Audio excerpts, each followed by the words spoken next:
Le 18 mars 2026, la République démocratique du Congo et le Rwanda ont annoncé un ensemble de mesures concrètes visant à accélérer la mise en œuvre de l'accord de paix de Washington à l'issue d'une réunion organisée les 17 et 18 mars dans la capitale américaine. Parmi ces mesures figurent le respect mutuel de la souveraineté et de l'intégrité territoriale, le désengagement progressif des forces rwandaises sur le territoire congolais et la levée de certaines mesures défensives dans l'est de la RDC.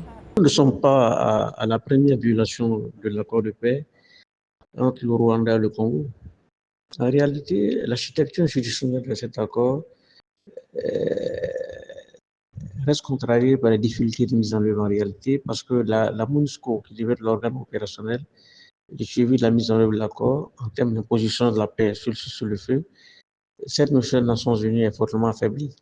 D'autant plus que les États-Unis prévoient depuis l'arrivée de l'administration Trump au pouvoir un désengagement progressif de l'aide américaine aux opérations de maintien de la paix.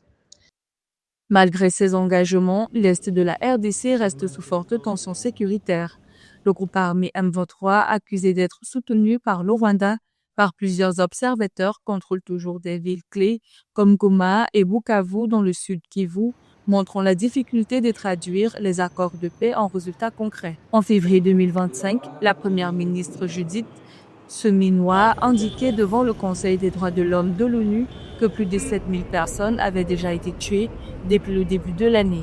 Les deux belligérants qui sont en conflit aujourd'hui ont été contraints de signer un accord de paix. L'accord leur a été imposé par l'administration américaine sans vouloir l'être en réalité. Donc, il est donc évident aujourd'hui que si nous voulons lever les divergences et les points de voile par rapport à la mise en œuvre de l'accord, il est donc important d'impliquer tous les belligérants, aussi bien les troupes combattantes, que ce soit l'armée congolaise et les MI23, y compris les parrains de cette guerre.